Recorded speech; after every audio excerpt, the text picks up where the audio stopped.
Sonic the Hedgehog was designed to be a Nintendo killer.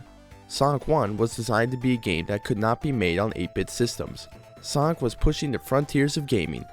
So what is he doing on a handheld with 5 hours of battery life? How you doing? I'm Adele. This is part 2 of a 4-part review of Sonic the Hedgehog 8-bit. Today we're covering the gameplay of Sonic 1, which is surprisingly good. Sonic the Hedgehog 8-bit was released on October 25th, 1991 for the Sega Master System and sometime in December 1991 for the Sega Game Gear. Many sources say that Sonic 1 8-bit is a port of the Genesis release, but I don't think that's what the final product is. It certainly started out as a direct port, but the team at Ancient decided to change half of zones from the Genesis version, giving the 8-bit release its own flair. Fun fact, this was the first game Ancient developed, and I'd say it's a pretty good start. Sonic 1 8-bit is unique enough that I consider it to be the second original game in the franchise, technically making it the real Sonic 2. Like its Genesis counterpart, Sonic 1 8-bit is a 2D platformer. Unlike its Genesis counterpart, speed is not a major focus. Sonic can really only be consistently fast on 16-bit and above consoles. There are no loops here, and ramps appear maybe once per stage. The vast majority of this game is traditional platforming. It's not a bad thing, it's still fun to play, but if you go into this expecting a classic Sonic game, you're going to be disappointed. Green Hill Zone is where we start our adventure, and Act 1 is the only stage in the game that seems to be designed for speed. I can be in 24 seconds, and I will give the game credit. I feel like I'm flying through the level, since not even the camera can keep up with me. That's a level of speed that 16-bit games rarely reached. But from here on out, the game will focus on slower platforming. This is exemplified in Act 2, which has you navigate an underground maze. It also gives us our first taste of water physics, which acts similarly to the Genesis version. Following the Genesis original, Sonic 1 8-bit has 3 acts per zone, but where the 16-bit game had Act 3 be a full-size level, the 8-bit game has Act 3 be more like a boss room. There's some sort of light platforming challenge that you have to overcome to get to the boss, but Act 3 is always far shorter than Act 1 or 2. It's also more challenging since you have no rings. Rings are plentiful in this game. Even in the later stages, rings are everywhere. Except for the boss stages. No rings whatsoever. Not that it would help much, since once you get hit with rings, you lose all of them, with no chance of getting them back. The only thing of worth in the boss stages are the 1-up monitors that are hidden in every level. Since the Act 3s are so short, they're easy to find. In Green Hill, Eggman flies around his Eggmobile for a bit until he tries to run you over. This is an extremely easy boss. It's not even a challenge. From Green Hill, we go to Bridge Zone. Bridge Zone is the first original stage in Sonic 1 8-bit, and I really like it. It has a friendly vibe to it, despite the obstacles. Apparently, the game has a hard time handling multiple sprites moving at once, because holy frame rate, Batman! Act 1 is fun, and Act 2 exists. Yeah, I don't know who thought it would be a good idea to put an auto-scrolling level in a Sonic game, but it's here. I don't like this stage. Auto-scrollers are annoying no matter what game you put them in. Sonic is no different. Act 3 has Eggman emerge from a river and shoot energy pellets at you. Crouching in the middle renders his attacks useless, so it's a pretty easy boss fight. Jungle Zone is next up, and I love the theming of this zone. The jungle is bright and vibrant, with vines and tree trunks set against a background filled with vegetation and massive waterfalls. The music is also pleasant and upbeat. The game is definitely increasing in difficulty at this point, but still manageable. While Act 1 is a standard level, Act 2 is a vertical level that requires you to jump up a waterfall. Unfortunately, you can't go back down, so if you miss a jump, you just die. Also, instead of running off, Sonic gets stuck here, which is kind of funny. The boss fight for Jungle Zone is tied with the final boss for hardest boss fight in the game. No, I am not joking. Eggman drops his big black balls onto this half-pipe platform, which roll around for a bit then explode. Avoiding these is extremely difficult, especially when there's 2 of them at once and dealing damage to Eggman knocks you back. This is the most frustrating boss in the game, because you feel like you really shouldn't be dying to it this much. But it is possible to beat it. Usually after you've burned through half of your lives, but still. After Jungle, the next zone is Wait, this isn't bad. Labyrinth Zone is not nearly as bad as the Genesis version. Yes, it's slow, but it's much shorter than its 16-bit counterpart. It feels like an actual labyrinth. The start and end of the stage are close to each other, but the level is shaped like a horseshoe. I like it. The drowning mechanic is back, and the timer is even more generous than in the Genesis release. Most of the obstacles that were annoying in 16 bits are more fair in 8 bits. This isn't the most frustrating zone in the game, which is good. Labyrinth's boss keeps you underwater, although you don't have an air timer in Act 3. Eggman fires energy pellets and torpedoes at you, but they're not hard to avoid. The water physics make the boss slightly more challenging than normal, but it's far easier than Jungle Zone's boss. Scrap Brain Zone is Eggman's base of operations. Besides the background overall theme, the level isn't that similar to the Genesis original. Flames come down from the ceiling, conveyor belts make platforming tricky, and electric thingies make— wait, the level's done already? For whatever reason, Scrap Brain Zone Act 1 is one of, if not the, shortest level in the game. I don't know why it's over so quickly, but maybe it was to leave room for the complex Act 2. Act 2 seems like a normal level until halfway through, when you encounter a split in the path. This is actually the start of a massive puzzle that you have to complete to beat the level. First, you take the high path, navigate the conveyor belt section, and close this door. This will open the door on the other side. Then you return to the split, take the low path, and go down all of these tunnels until you reach this room. Take the teleporter, and go into the room that the door you opened had been blocking. This is the only level-sized puzzle in the game, which is a shame because this is really cool.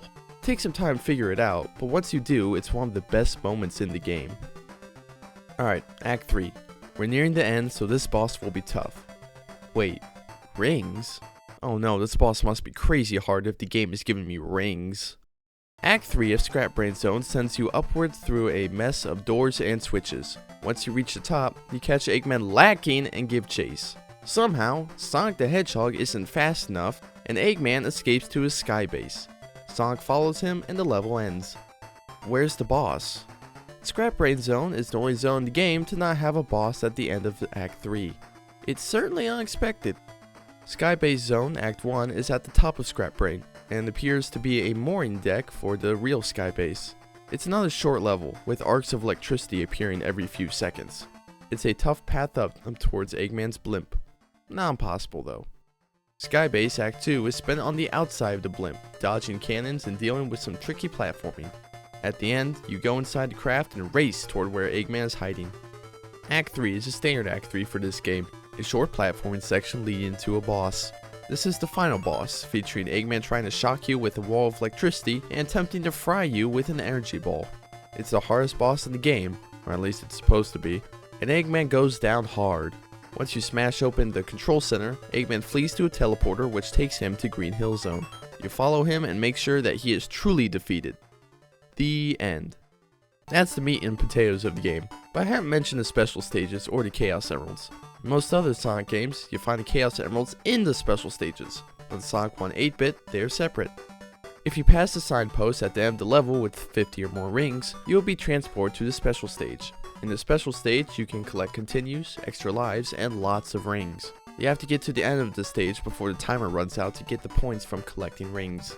There are 5 special stage layouts that you visit in order throughout the game. When you visited them all, you go back to the first layout and the order repeats. The second time through the special stages is harder than the first, since more bumpers are added to add challenge. These special stages are a necessary component to the game, as you can rack up extra lives and continues quick. Half of the skill needed to beat the game is just knowing where the important items are, such as 1-up monitors and Chaos Emeralds. Chaos Emeralds are hidden throughout the game, with 1 in each zone. Collecting all 6 gets you a higher score at the end and the true ending. Other than that, there's no reward for getting them. The emeralds at the beginning of the game are placed in the obvious spots, but as the game progresses, they are much harder to find. Since I'm nice, I'll show you how to get each Chaos Emerald in each zone.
Getting to the emeralds can either require cleverness and ingenuity, or sheer luck. I would not have thought to jump into a bottomless pit if I didn't know that was the path to an emerald. Still, I like the emphasis on exploration that emeralds put into the game. It meshes well with the slower gameplay. Also, it's a lot easier to get chaos emeralds in this game because you don't have to deal with the special stages, so I like that. Unlike in the gameplay episode for Sonic 1 16-bit, I haven't talked about the badniks thus far. This is because Sonic 1 8-bit has no original badniks whatsoever. Every enemy here is taken from the Genesis game. They look the same, act the same, die the same. If you want my thoughts on the badniks of Sonic 1, go watch the other video. Sonic 1 8-bit keeps monitors as power-ups, and they work about the same as in the Genesis version. As mentioned previously, 1-up monitors are found in every act. Instead of lampposts acting as checkpoints, there are checkpoint monitors that you have to destroy to activate. Super Ring, Shield, Power Sneakers, and Invincibility all work the exact same as they did in the Genesis release, except you keep your shield through the levels if you don't take damage. This is quite useful. The final major change from Sonic 1 16-bit is that the signposts at the end of the level now do things. I didn't mention signposts in my review of Sonic 1 for the Genesis because they are completely irrelevant in that game. They look cool, that's it. But in the 8-bit version, what symbol the signpost lands on determines what rewards you get. Signposts always start on question marks. If you flip it and get Eggman, you leave empty-handed. If you have 0, 10, 20, or 30 rings, you'll flip over a ring sign, which will give you 10 extra rings. This sign always appears in Skybase Act 2, making it the only source of rings in that level. Too late to do anything, of course. If you flip over Sonic on the sign, congrats, you just got an extra life. You only get this if you complete the level with a certain number of rings that changes each stage. Technically you can aim for it, but in practicality it's a random chance. If you pass the signpost with 50 or more rings, you get warped to the special stage. I like how the signpost can reward you for just playing the game. It is annoying to see that Eggman sign though, mostly because of that sound that plays. Sonic 1 8-bit is a good game. It's just not great. It has nothing really spectacular about it. It is a standard 8-bit platformer, and that's about it. Although I will say, it has a pretty good soundtrack for an 8-bit game. But we'll discuss that next week, when Part 3 Music is released. Thanks for watching, and I hope to see you again. Like and subscribe, blimps.